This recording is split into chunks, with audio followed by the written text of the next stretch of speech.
नमस्कार, स्वागत है गैलेक्सी टीचर क्लासेस के ऑनलाइन प्लेटफॉर्म, जहां पे हम बात कर रहे हैं आपके सीटेट की परीक्षा संबंधित जितने प्रश्न पिछले वर्षों में आ चुके हैं उनकी, और हम आपको उन प्रश्न पत्रों को पढ़ाने के साथ वो पृष्ठभूमि और वो आधार आपका बना रहे हैं जिसके सहायता से आप अगस्त में होने वाली अपनी परीक्षा को बखूबी दे सकते हैं और उत्तीर्ण हो सकते हैं। आप जानते हैं आपकी परीक्षा 20 अगस्त को होने वाली है और इस परीक्षा की तैयारी आप लोग बहुत दिनों से कर रहे हैं और उत्तीर्ण होना ही आपका एकमात्र लक्ष्य है।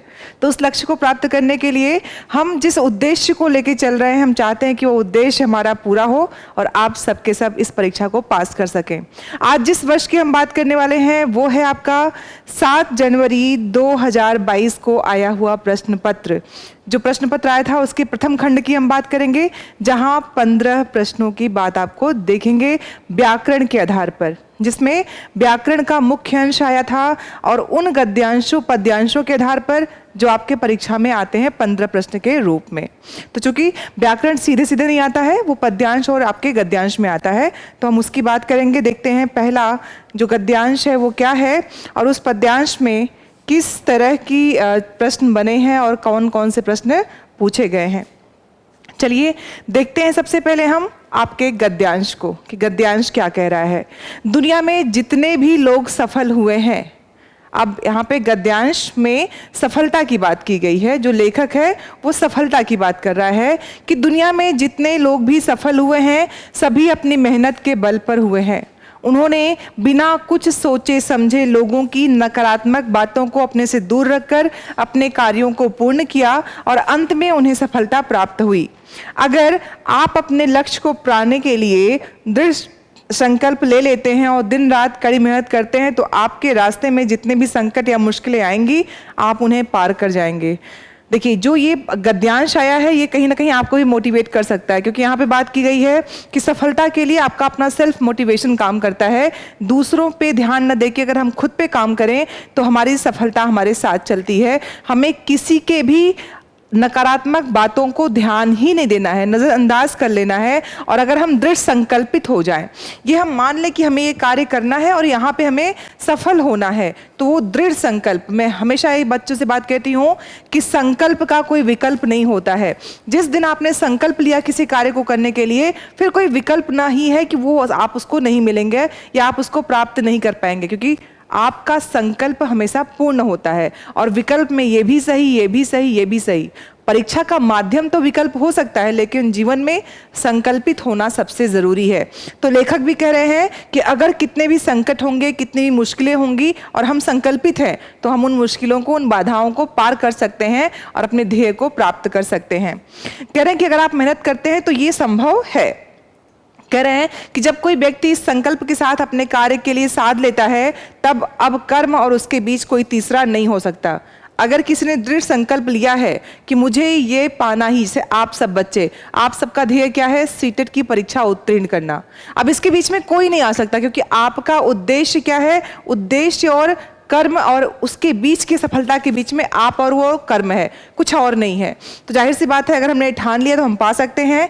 करें कि कोई तीसरा नहीं होता, चाहे वह कर्म के फल की इच्छा ही क्यों ना हो, तो उसके जीवन के सभी दुख अपने आप समाप्त हो जाते हैं।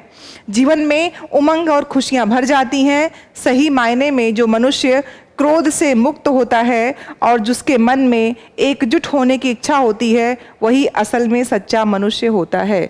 अब जाहिर सी बात है हमारा कोई ध्येय हो, कोई संकल्प हो, वो पूरा हो जाए तो हम अपनी खुशियों के साथ, अपने जीवन के संकल्पों के साथ जब आगे बढ़ते हैं तो हम असल में अपने असली व्यक्तित्व के साथ होते हैं। और जब हमारे पास क्रोध कब होगा? जब नाकामयाबियाँ होंगी, हमारी चीज़ें हमको नहीं मिलेंगी तो क्रोध आता है, अनायास ही आता है। तो हम इन जो मनोविकार है उनसे दूर रहेंगे, और जब मनोविकार नहीं रहेंगे तो आप एक अच्छे मनुष्य के रूप में हमेशा सबके सामने आएंगे। ये आपके गद्यांश में लेखक का भाव है कि आपकी सफलता के बीच में कोई भी अन्य तीसरा हो ही नहीं सकता। इवन जिस कर्म के लिए, जिस उद्देश्य के लिए आप कर्म कर रहे हैं, वो भी आड़े हाथ नहीं आ सकता है। आप अगर चाहते हैं तो आप अपने उद्देश्य को प्राप्त कर सकते हैं, और अगर आप अपने उद्देश्य को प्राप्त कर सकते हैं तो आप में मनोविकार नहीं होंगे। मनोविकार नहीं होंगे तो आप अच्छे मनुष्य के रूप में अपने आप को स्थापित कर पाएंगे। ये गद्यांश का पूर्णतः आपके भाव है। अब देखते हैं इसमें प्रश्न कौन कौन से हैं, क्योंकि गद्यांश से 9 प्रश्न होते हैं और उसके बाद आपके जो 6 प्रश्न होते हैं वो आपके पद्यांश से होते हैं। चलिए देखते हैं प्रश्न क्या है कि दुनिया में लोग किसके बल पर सफल हुए हैं? अपने भाग्य के बल पर। अब हमें सबसे जो प्रश्न का उत्तर नहीं हो सकता है उनको देखना है कि भाग्य की बात ही नहीं की गई है, कर्मठता की बात की गई है। अपने पारिवारिक पृष्ठभूमि के बल पर लोग सफल नहीं होते हैं, वो उन्हें फायदा तो मिल जाए लेकिन सफलता अपने कर्म से आती है। करें साथियों के सहयोग से हमें रास्ता मिल सकता है लेकिन सफलता हमें अपने कर्म से मिलती है। तो अपने परिश्रम के बल पे कोई भी व्यक्ति सफल हो सकता है। हमें एक पथ मिल सकता है, हमें सहायता मिल सकती है, लेकिन अपने कर्म से ही हम सफल होते हैं। चलिए अगला देखते हैं। आपके पिता अध्यापक हैं या आपके पिता अच्छे अधिकारी हैं, सफल अधिकारी हैं, जो भी हैं, आप नहीं बन सकते जब तक कि आपने वो कर्म न किया हो, उसको प्राप्त करने के लिए अपनी कर्मठता न दिखाई हो। परिश्रम नहीं करेंगे तो आप नहीं बन पाएंगे, क्योंकि यहाँ पे जहाँ पे कर्म की प्रधानता होती है वहाँ पे पिता का देय नहीं होता, दाय नहीं होता है, बल्कि हम अपने कर्म से अचीव करते हैं। हो सकता है हमारे पिता अध्यापक हैं, हम अधिकारी बन जाएं, हमारे पिता अधिकारी हैं, हम अध्यापक बन जाएं। कैसे? कर्म के बल पे, परिश्रम के बल पे हम अपने जीवन के ध्येय, जीवन के कर्म बदल सकते हैं, ले सकते हैं। दूसरा प्रश्न देखते हैं कि अपने कार्यों को पूरा करने के लिए कौन सी बात सबसे जरूरी है? कौन सी बात जरूरी है अपने संकल्प को पूरा करने के? आपको सीटेट एग्जाम उत्तीर्ण करना है तो क्या जरूरी है? आपका अपना परिश्रम, कि कैसे हम हर उस प्रश्न का उत्तर दे पाएं जो आपकी परीक्षा में पूछा जाएगा। तो अब यहाँ पूछा गया है कि अपने कार्यों को पूरा करने के लिए अगर हम दूसरों की बातें सुनेंगे नकारात्मक, तो क्या हम आगे बढ़ पाएंगे? बिल्कुल नहीं। तो हमें बिल्कुल भी किसी भी नकारात्मक बात को सुनना ही नहीं है। करें कि दूसरों की नकारात्मक बातों का विरोध करना। अब हम जब विरोध करने बैठ जाएंगे तो क्या अपना कर्म कर पाएंगे? तो ये भी विकल्प सही नहीं है। विरोध करने से अच्छा है कि हम अपने कर्म से अपने संकल्प को प्राप्त कर लें, तो उत्तर अपने आप मिल जाएगा। तो हम विरोध करने नहीं जाएंगे। कहें दूसरों की नकारात्मक बातों से दूर रहना या दूसरों की नकारात्मक बातों से प्रभावित होना। प्रभावित हो गए तो हम में क्या होगा? क्रोध आएगा, गुस्सा आएगा, डर आएगा, डिप्रेशन आएगा। तो हम प्रभावित नहीं होंगे बल्कि हम उन बातों से दूर होंगे। ये हमारे प्रश्न का सही उत्तर, गद्यांश में लेखक ने यही कहा है कि हमें नकारात्मक बातों से दूर रहना है। तीसरा प्रश्न देखते हैं कि गद्यांश में सच्ची मनुष्यता के लिए किस गुण का उल्लेख किया गया है? आखिरी पैराग्राफ में क्या कहा था उन्होंने कि जब हम क्या होते हैं, सफल हो जाते हैं, तब क्या होता है? हम में सच्ची मनुष्यता आती है। अब देखते हैं, पहला लिखा हुआ है लक्ष्य निर्धारित करने का गुण, सकारात्मक बातें करने का गुण और सफल होने का। आप जानते हैं कि जब उन्होंने कहा कि हमारे मनोविकार मतलब क्रोध खत्म हो जाता है तो हम सच्चे मनुष्य बन जाते हैं। क्योंकि क्रोध में हमें ज़्यादातर समय में याद ही नहीं होता कि हम क्या बोल रहे हैं, क्या कर रहे हैं, क्यों कर रहे हैं। तो जब इनका कोई जवाब ही ना हो तो वो हमारा मनोविकार है, वो हमारा कहीं ना कहीं हमारे ऊपर हावी हो रहा है। तो उन्होंने कहा कि सच्ची मनुष्यता क्रोध में न होना है। सफल होंगे तो क्रोध नहीं होगा और क्रोध नहीं होगा तो सच्ची मनुष्यता हम प्राप्त कर लेंगे। तो तीसरे प्रश्न का सही उत्तर सी हो जाएगा। चौथा प्रश्न देखिए कि यदि आप अपने लक्ष्य को पाने के लिए दृढ़ संकल्प लेते हैं तो पहला, चुनौतियां का सामना करने में मुश्किल नहीं होगी। बी, अधिक मेहनत करनी पड़ेगी। सी, अनेक संकटों का सामना करना पड़ेगा। और डी, सदैव फल की इच्छा करते रहेंगे।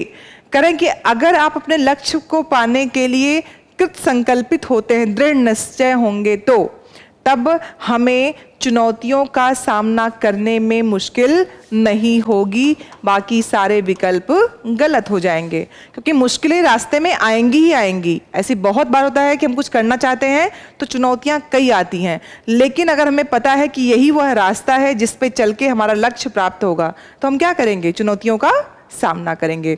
तो आपके चौथे प्रश्न का सही उत्तर ए वाला ऑप्शन हो जाएगा, विकल्प हो जाएगा। पांचवा प्रश्न कि अब कर्म और उसके बीच कोई तीसरा नहीं हो सकता। वाक्य का आशय क्या है? कि अपने कर्म के लिए किसी तीसरे का सहयोग नहीं लेना, बिल्कुल नहीं, इसकी बात नहीं की गई है। संकल्प से डिगा कोई नहीं सकता, बात इसकी की जा रही थी। तो क्या होगा इसमें?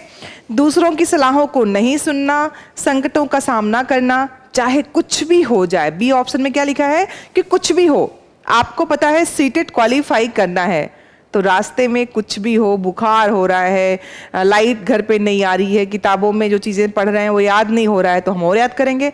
याद करना, कंठस्थ करना और समझना, इसमें फ़र्क समझिए। और याद करने वाली चीज़ भूल जाती है। आप सोचिए, आप किसी फिल्म में जाते हैं देखने फिल्म को, तो याद नहीं करना पड़ता है, वो आपको याद रहता है। क्यों? क्योंकि आपकी उसमें रुचि होती हो, आप रुचि के साथ उसको देखते हैं और समझते हैं, तो आपको याद रहता है। गाने आप सुनते हैं, याद नहीं करते हैं, गाना आपको अपने आप याद रहता है। तो आपको रुचि लेनी है पढ़ने में और उसको समझ लेना है, फिर हमें याद करने की ज़रूरत नहीं होगी, कंठस्थ अपने आप हो जाएगा। चलिए, अगला छठा प्रश्न है हमारा कि सफलता शब्द में प्रत्यय है। मैं हर बार कहती हूं कि जब इस तरह के प्रश्न आए तो मूल शब्द निकालिए। तो इसका मूल शब्द क्या है? सफल। तो सफल शब्द है। अब आपको देखना है कि इसमें क्या लगाया गया, इसमें ता लगाया गया, तो क्या हो गया? सफलता। हम जैसे उसको निकालेंगे हमारा सही उत्तर हमारे समक्ष आ जाएगा। उपसर्ग के साथ मूल शब्द, प्रत्यय के साथ मूल शब्द को निकालना है और मूल शब्द निकालते ही आपको आपके प्रश्न का उत्तर मिल जाएगा। चलिए, नेक्स्ट क्वेश्चन है आपका 7वां। संकट या मुश्किलों को पार करने का क्या अर्थ है? मुसीबतों से उबर जाना, मुसीबतों में घिरे रहना, मुसीबतों से घबराते रहना या मुसीबतों के प्रति आशंकित रहना। पूछा है मुश्किलों को पार करने का अर्थ, तो घिरे रहना नहीं होगा, घबराना नहीं होगा, आशंकित नहीं होगा, बल्कि उससे उबर जाना होता है। जब उससे हम उबर जाते हैं वो हमारा आता है किसमें? कि मुश्किलों को पार करने के अर्थ में उसका हम प्रयोग करते हैं। तो ऑप्शन हमारा 7वें का बी विकल्प सही हो जाएगा। 8वां प्रश्न देखिए, क्रोध शब्द क्या है? क्रोध शब्द क्या है? ऑप्शन है आपके सामने, भाववाचक संज्ञा, जातिवाचक संज्ञा, व्यक्तिवाचक संज्ञा या गुणवाचक विशेषण।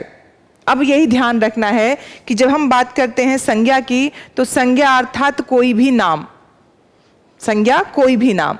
अब उन नामों का हम वर्गीकरण करते हैं। जब एक की संख्या हो किसी वस्तु, व्यक्ति या स्थान, तो क्या होता है आपका? तब हम कहते हैं कि वो व्यक्तिवाचक संज्ञा है। जब उसी के समूह की बात होती है तो जातिवाचक संज्ञा। जैसे रमेश लड़का है, तो लड़का क्या हो गया? जितने भी लड़के इस दुनिया में हैं उनको ध्वनित कर रहा है, तो क्या हो जाएगा? लड़का जाति। लेकिन रमेश को क्रोध आता है, रमेश को क्या आता है? क्रोध। क्रोध क्या है? भाव। भाव क्या है? दशा। दशा किसकी? रमेश की स्थिति है, उसके मन की। तो जब भी हम बात करते हैं कि जब भी मन के भाव, दशा, स्थिति, गुण, दोष, व्यापार की बात हो, वो सब के सब भाववाचक संज्ञा होते हैं। ठीक है? अगर ये होता क्रोधी, तो क्रोधी विशेषण होता, लेकिन क्रोध शब्द है तो ये क्या हो जाएगा? भाववाचक संज्ञा। तो आपका सही उत्तर भाववाचक संज्ञा। गुणवाचक विशेषण तब होता जब कोई व्यक्ति क्या होता? क्रोधी होता, तब उसका क्रोध का स्वभाव, जो क्रोध स्वभाव है, वो क्या होता? उसकी विशेषता बन जाता। ठीक है? तो यहाँ पे सही उत्तर हमारा हो जाएगा भाववाचक संज्ञा। 9वां प्रश्न देखिए, दिन रात में कौन सा समास है? दिन रात। अब दिन रात को आप जब विग्रह करते हैं तो दिन और रात द्वंद्व समास, जिसका नाम यहाँ पे दिया हुआ है द्विगु संख्यावाची, तत्पुरुष कारक से जिसका विग्रह हो, कर्मधारय विशेषण विशेष संबंध या उपमान उपमेय संबंध, और द्वंद्व में दोनों शब्द संज्ञा, दोनों शब्द संबंधों की संज्ञा से विशेषण होंगे और दोनों क्या होंगे? मूल शब्द होंगे, उनका किसी और शब्द से कोई तात्पर्य नहीं होगा और दोनों का अपना अपना अलग अर्थ होता। अधिकतर विलोम शब्द होते हैं या दोनों पूर्ण शब्द होते हैं। तो दिन और रात हमने और या वा के द्वारा उसको हम बांटते हैं, तो द्वंद्व समास की प्रतिपूर्ति कर रहा है, तो यहाँ पे द्वंद्व समास दिन और रात में हो जाएगा। तो 9वें प्रश्न का सही उत्तर सी द्वंद्व समास हो जाएगा। जल्दी से आते हैं प्रश्न संख्या 10वें से लेके 15वें तक, जिसमें हमें पद्यांश को पढ़ना है, उसका उत्तर देना है। देखते हैं क्या है, कौन सी कविता कि बीती नहीं यद्यपि अभी तक है निराशा की निशा, है किंतु आशा भी की होगी दीप्त फिर प्राची दिशा। प्राची का मतलब होता है पूरब। ठीक है? यहाँ पे पूर्व दिशा की बात की जा रही है कि बीती नहीं है यद्यपि अभी तक है निराशा की निशा। क्या अभी तक बीती नहीं है? किसकी? नैराश्य की रात। मन में जो नैराश्य है, अभी तक उसकी रात बीती नहीं है, निराशा मन से गई नहीं है, लेकिन मन में ये विश्वास है, आशा है किस बात का, कि दीप्त होगी फिर प्राची दिशा, फिर से सूर्य पूरब दिशा से अपने उजाले को फैलाएगा। ये विश्वास क्या है, आशा किस बात की है, कि फिर से उत्साह जीवन में आएगा। जिस तरह सूर्य काली अंधेरी रात के बाद अपने किरण को पूर्व दिशा से, प्राची दिशा से प्रदीप्त करता है, वैसे ही वापस फिर से उमंगों की, खुशियों की, आशा की सुबह होगी।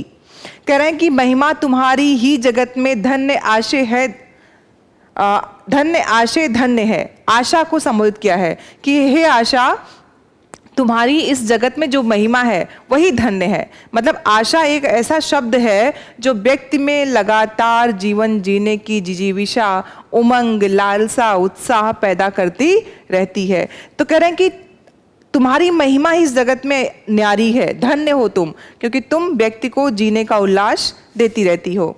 देखा नहीं कोई कहीं अवलंब तुम सा धन्य है। अवलंब का मतलब सहारा। कहें कि तुम आशा, आशा जिसके मन में है, जैसे आप लोग क्यों पढ़ रहे हैं, आप सबको आशा है कि हम सीटेट की परीक्षा क्वालिफाई कर लेंगे और हम एक अच्छे अध्यापक बनेंगे, यही तो आशा है। और यही आशा हमें हर दिन आगे बढ़ने का संदेश देती है। इसी आशा ने हमें कोरोना जैसी महामारी जो वैश्विक रूप से फैली थी उससे निकाल के यहाँ पे खड़ा किया हुआ है। इसका मतलब वो आशा है जीवन के प्रति जो हमें आगे से आगे और आगे ले जाता है। तो लेखक जो कवि है कह रहा है कि तुम धन्य हो, तुम्हारे जैसा कोई अवलंब नहीं है इस जगत में, सहारा नहीं है। आगे तुम्हारे ही भरोसे जी रहे हैं हम सभी, तुम्हारे ही भरोसे हम सबका जीवन चल रहा है। हम तुम्हारे ही भरोसे हैं, क्योंकि अगर कभी भी कुछ हो भी गया, हाय मतलब यहाँ पे दुख की बात है, विस्मयादि बोधक चिन्ह का प्रयोग है दुख की, कि अगर ऐसा कभी हो भी जाए कि विपत्ति आए, कोई संकट आए, कोई मुसीबत आए, कोई भी ऐसी चीज़ हो जिससे हमें हमारे हृदय में दारुण व्यथा हो, लेकिन फिर भी क्या, तुमको न छोड़ेंगे कभी। स्थिति परिस्थिति कैसी भी हो, हम तुम्हारा दामन, तुम्हारा सहारा, तुम्हारा अवलंबन नहीं छोड़ेंगे। हे आशा, तुमने जीवन में हमेशा सहारे के रूप में हमारे सामने रही हो, तो हम तुम्हें छोड़ेंगे नहीं। आगे तुम्हारे ही सहारे टिक रही है यह मही, मही मतलब पृथ्वी, धरा, पृथ्वी, धरित्री, धारिणी, जो भी कहिए। कह रहे हैं कि आगे तुम्हारे ही सहारे टिक रही है यह मही, यह जगत, यह धरती, यह धरा तुम्हारे ही आशा के कारण ही। सोचिए, न जाने कितने अनवरत वर्षों से ये जगत, ये धरा चल रही है, न जाने कितने बदलाव हुए, न जाने कितने परिवर्तन हुए, न जाने कितनी पीढ़ियां मनुष्यों की आगे बढ़ गई। किस बल पे? आशा के बल पे। जबकि सबको पता है सत्य जीवन का क्या है, फिर भी आशा ने हमें बांध रखा है और उसके उम्मीद से हम आगे बढ़ते रहते हैं। कि धोखा न दीजो अंत में बिनती हमारी है यही। अब आशा से, मिसप्रिंट हो गया है, आशा से कह रहे हैं कवि, उससे विनती करते हुए कि हे आशा रूपी अवलंबन, तुम कभी भी हमारा साथ मत छोड़ना। इस जगत में कुछ भी हो जाए, तुम हमारे मन से मत निकलना, ये हमारी विनती तुमसे है। और जिस व्यक्ति के मन में आशा है उसे कोई हरा नहीं सकता। उसके जीवन जीने की जिजीविषा को, उसकी लालसा को, उसकी उमंग को कोई कम नहीं कर सकता। आप खेतों में हो रही बारिश से देखते हुए किसान को देखिए, जैसे ही बारिश की बूंदें गिरती हैं, जो सुख, जो आशा की निगाहों से वो ऊपर देखता है, शायद ही उतनी खुशी कभी किसी ने महसूस की हो। क्यों? उसे पता है जब बारिश आ रही है तो जो आशा है ना कि इस बारिश से फसल उसकी बहुत बेहतरीन होने वाली है, तो वो आशा की डोर क्या करती है, हमें जीवन में आगे बढ़ाती है। तो कभी उसी आशा को कह रहा है कि तुमसे बस इतनी विनती है कि कभी भी हमारा साथ मत छोड़ना, हमारे मन में कभी नैराश्य ना आए, तुम कभी हमें धोखा मत देना। चलिए देखते हैं प्रश्न कौन कौन से हैं इस कविता से। 10वें प्रश्न में दिया है कि कविता किसके प्रति संबोधित है। आशा, किसकी बात कर रहा था लेखक? आशा की बात। अब यहाँ पे शब्द देखिए, निशा लिखा है, रात की बात नहीं की गई, निराशा की बात नहीं की गई, पृथ्वी की बात नहीं की गई। आशा को धन्य कह रहा है, आशा से विनती कह रहा है, आशा को ही कवि अवलंब कह रहा है। तो कविता संबोधित किसको है? आपने देखा है संबोधन चिन्ह भी लगा हुआ था, आशा के लिए धन्य बनाया था, उसको धन्य कहा था। तो ये किसके लिए है? आशा के प्रति संबोधित की गई कविता है। अब कह रहे हैं कवि ने आशा को धन्य क्यों कहा। अब देखिए, पहला प्रश्न क्या था, किसको संबोधित किया, और दूसरा ही प्रश्न उससे जोड़ दिया। कह रहे हैं कि कवि ने आशा को धन्य क्यों कहा। क्यों? कि आशा निराशा में नहीं बदलती, आशा सभी के मन में विराजित है, विराजित होता है, विराजित है। आशा का सहारा सबसे बड़ा सहारा है, आशा हर दिशा को प्रकाशित करती है। कह रहे हैं कि आशा निराशा में नहीं बदलती, सहारा आशा, आशा सभी के मन में है, सभी के मन का सहारा है। तो इसीलिए आशा को धन्य कहा गया है कि तुम सबके मन में रहने वाली हो, तुम सबका अवलंबन हो और तुम्हारे होने से व्यक्ति निराश नहीं हो सकता। निराशा की निशा, बात की थी ना कि नहीं, भले ही नहीं बीती है निराशा की निशा, तो कह रहे इसका क्या भाव है। अब इसमें बीत गई अभी तक दीप्तिमान धन्य, आप जानते हैं कि धन्य की बात नहीं है, दीप्तिमान की बात नहीं है, अभी तक है निशा, कह रहे हालांकि अभी तक नहीं बीती है, तो भले ही निराशा अभी तक है। अब देखिए यहाँ पे थोड़ा सा, बीती नहीं है अभी तक, भले ही निराशा की निशा, कविता में लाइन थी, तो यहाँ तक अभी तक है, भले ही, है ना, ये उत्तर सही होगा कि भले है, लेकिन आशा जो है वो उसके प्राची पूरब दिशा से उठ के उस रात्रि को, निराशा रूपी रात्रि को समाप्त कर देगी, कि भले ही वो है लेकिन वो रहने वाली नहीं है। तो 12वें का सही उत्तर आपका बी हो जाएगा। 13वां प्रश्न है कि कवि ने आशा के सहारे किसका अस्तित्व बने रहने की बात की है, मनुष्यता, विश्वास, महिमा या धरती। किससे, आशा के सहारे क्या बनेगा। आप जानते हैं कि जो अस्तित्व है वो आशा के सहारे, आशा करेंगे, आशा विश्वास एक ही चीज है, तो मनुष्यता इससे बची रहेगी। तो यहाँ पे मनुष्यता की अस्तित्व बने रहने की बात है कि मनुष्य अगर आशावान है तो उसकी इस जगत में होने की जो संभावना है वो 100% हमेशा बनी रहेगी। फिर पूछा है कि निराशा में उपसर्ग और मूल शब्द है। निराशा, जल्दी से हम क्या करेंगे, तुरंत शब्द देखेंगे कि शब्द कौन सा है जो आशा के साथ जुड़ा है। तो जब हम संस्कृत के शब्दों के साथ उपसर्ग पढ़ रहे थे संस्कृत के, तो उसमें निर शब्द आया था जिसको हमने निह कहा था, और इससे निर और निश दोनों शब्द बनते हैं। यहाँ पे निर लगा है जो र के रूप में, र के बाद जब भी आ को छोड़, मतलब आ के अलावा कोई भी स्वर नहीं बल्कि आ आए तो क्या होता है, वो आ र के रूप को दीर्घ कर देता है, बस इतना सा अंतर होता है व्यंजन संधि का। तो निराशा शब्द बन जाता है, वो आके उसमें लग जाता है, तो निराशा शब्द हो जाएगा आपका, व्यंजन संधि है। और यहाँ पे निर, निर र में हलंत है और आशा शब्द है जो व्यंजन संधि को बनाती है। ठीक है, तो 14वें प्रश्न का आपका सही ऑप्शन सी हो जाएगा, निर्धन आशा, जो आपके उपसर्ग और मूल शब्द की बात की गई है। 15वां प्रश्न देखिए, प्राची, प्राची का क्या अर्थ है, परकोटा, पूर्वकल्प, पुरातन या फिर पूरब। तो प्राची का मतलब है यहाँ पे पुरातन न होके पूरब, प्राची का अर्थ पूरब से लिया जाता है। चलिए, ये हमारे कुल थे 15 प्रश्न जो हिंदी व्याकरण के गद्यांश और पद्यांश से पूछे गए थे। आपको अपनी परीक्षा की तैयारी गद्यांश पद्यांश में व्याकरण के जो मूल रूप हैं, अनेकार्थ, विलोम, तत्सम, उपसर्ग, उपसर्ग प्रत्यय और कुछ ऐसे शब्द जिनके तत्सम और तद्भव के अर्थ पूछे गए होते हैं, तो आपको इन व्याकरण के पहलुओं पे ज़्यादा ध्यान देना है। हो सकता है कभी अलंकार भी हो, रस भी हो, छंद भी हो, पूछे जाते हैं, लेकिन आपको मुख्यतः ध्यान देना है कि अधिकतर प्रश्नों में उपसर्ग, प्रत्यय, मुहावरा, अनेकार्थ, पर्यायवाची जरूर होता है। तो हम इसकी तैयारी बहुत अच्छे से करेंगे। मिलेंगे नेक्स्ट क्लास में, जहाँ पे हम 7 जनवरी 2022 के द्वितीय भाग, जिसमें शिक्षण शास्त्र की हम बात करते हैं, हिंदी शिक्षा की, उसकी हम चर्चा करेंगे, उस पर करेंगे। उसके पहले चूँकि आपको अपनी संकल्पित होकर अपनी पढ़ाई करनी है परीक्षा को पास करने के लिए, तो देखते रहिए हमारा चैनल, ऑनलाइन प्लेटफॉर्म जिसका नाम है गैलेक्सी टीचर क्लासेज, और हमारा उद्देश्य आपके उद्देश्य के साथ मिला हुआ है, आपकी सफलता के साथ। तो देखते रहिए, शेयर करिए, कमेंट करिए और सब्सक्राइब कर लीजिए हमारा चैनल, जिससे आपको अधिक से अधिक परीक्षा जो अध्यापक की है उससे संबंधित हर एग्जाम की तैयारी हो सके। पढ़ते रहिए, मिलते हैं नेक्स्ट वीडियो में। तब तक के लिए बहुत बहुत धन्यवाद, आभार।